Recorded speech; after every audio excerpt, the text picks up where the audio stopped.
The young cowboy, used to the wide-open spaces of Regina, finds himself drowning in the high costs of Ontario student life. Between the freezing Waterloo winters and the expensive textbook fees, not to mention a few too many rounds at the local pub, his bank account has hit rock bottom. Halfway through the semester, he realizes that if he doesn't find a way to get more money, he'll be hitchhiking back to Saskatchewan by midterm break. He needs a hook, something so extraordinary that his father won't think to question the cost. He places the call home, keeping his voice steady to hide his nerves. "Dad," he begins, "you wouldn't believe what they're doing here in Ontario. This isn't just books and lectures. The University of Waterloo is running a pilot program in interspecies communication."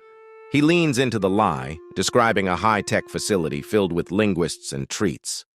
They've discovered that dogs have the same vocal equipment as humans. They just don't have the training to use it.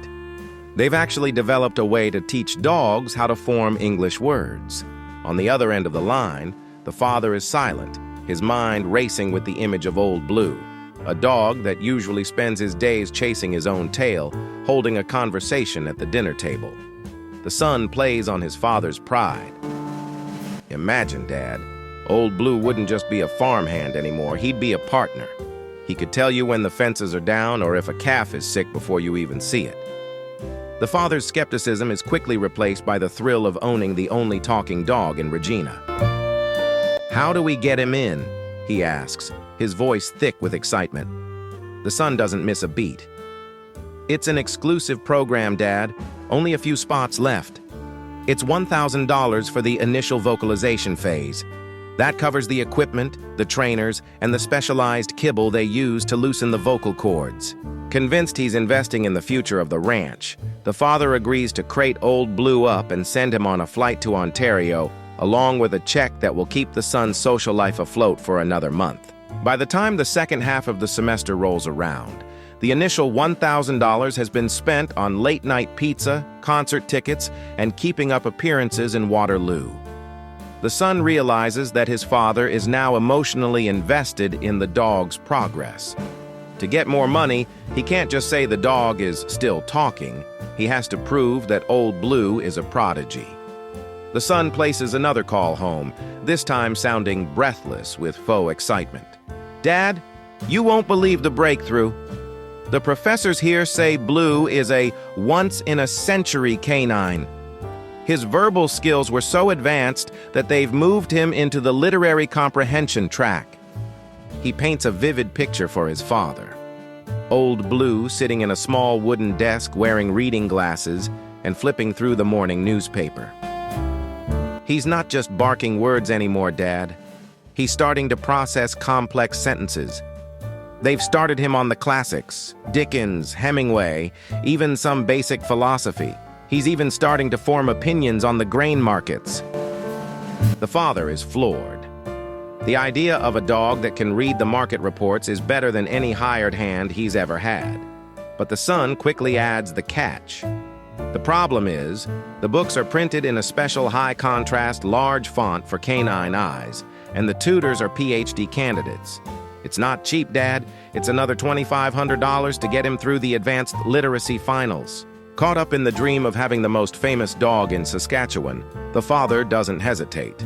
He remortgages a piece of equipment and sends the money north, convinced his son is a genius for finding this program. As the final exams end and the dorms begin to pack up, the son hits a wall of cold, hard reality. The semester is over and he is expected to return to Regina with a dog that can quote The Great Gatsby and discuss the geopolitical climate.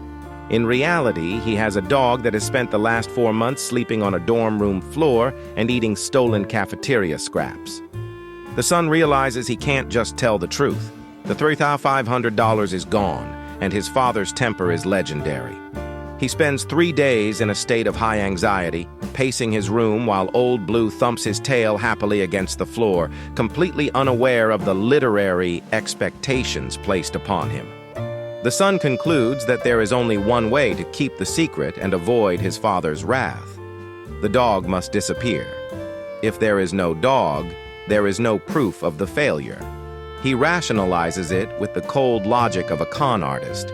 If he tells the truth, he loses everything. If the dog dies, he might just get away with it. On a quiet morning, just before the long drive back to the prairies, the son takes Old Blue out for one last walk in a secluded wooded area behind the campus. With a heavy heart but a firm grip on his own self-preservation, he does the unthinkable. He eliminates the only witness to his fraud. With the dog gone, the son spends the long drive back to Regina crafting the ultimate insurance policy. He knows his father is a man with his own secrets. He needs a story so shocking that his father will be relieved the dog is dead. By the time he crosses the Saskatchewan border, he has the perfect lie ready, a lie that doesn't just cover his tracks, but turns him into the hero of the family. The son pulls into the dusty driveway of the family ranch, his heart hammering against his ribs. As the dust settles, he sees his father standing on the porch, wearing his best Sunday shirt, a look of pure, unadulterated joy on his face. "Where is he?" the father shouts before the car door is even open. "Where's the smartest dog in Canada? Bring him out! I want to hear him recite some poetry." The son steps out of the car alone, his face a mask of practiced tragedy. He wipes a fake tear from his eye and looks at the ground. "Dad," he says, his voice trembling with faux emotion. "I have some grim news. Something terrible happened yesterday morning." "What, was he hit by a car?" the father asks, his face falling. "No, Dad, it was much weirder than that," the son replies. "I walked into the living room to pack up the last of our things. Old Blue was kicked back in the recliner, his reading glasses perched on his snout, finishing the final act of Hamlet. He looked up at me, clear as a bell, and asked, 'So, are we going back to the ranch today?' The father leans in, captivated. "He spoke. He really spoke." "He did," the son continues, lowering his voice to a conspiratorial whisper. But then he let out a little chuckle and said, "Hey, tell me something. Is your daddy still messing around with that little blonde who lives down the street? The one he visits every time Mom goes to visit her sister in Moose Jaw?" The father's face goes from excitement to a ghostly, pale white in a fraction of a second. The air in the yard becomes thick with the realization that the dog didn't just learn to read literature, he had learned to read people. The father's mind races through the legal and domestic catastrophe that would ensue if Old Blue ever shared that literary insight with his wife. The father lunges forward, grabbing his son by the shoulders. "I hope you shot that SOB before he could talk to your mother," he bellows. The son looks him dead in the eye, a glimmer of cold, professional calculation appearing for the first time. "I sure did, Dad. I didn't think we had any other choice. That's my boy," the father sighs, leaning against the porch railing in profound relief. "That's my smart, quick-thinking boy." The father was so impressed by his son's decisiveness and ability to handle sensitive information that he funded the rest of his education without asking for a single receipt.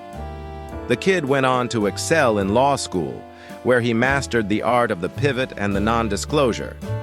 Today, he serves as a senator in Ottawa, a place where, much like the ranch in Regina, success depends entirely on knowing exactly when to keep your mouth shut and whose secrets are worth the most. This story serves as a darkly humorous reminder that in the world of high-stakes persuasion, the truth is often less valuable than the right story told at the right time. Whether it's a talking dog or a political campaign, the gift of gab remains the most powerful tool in the shed.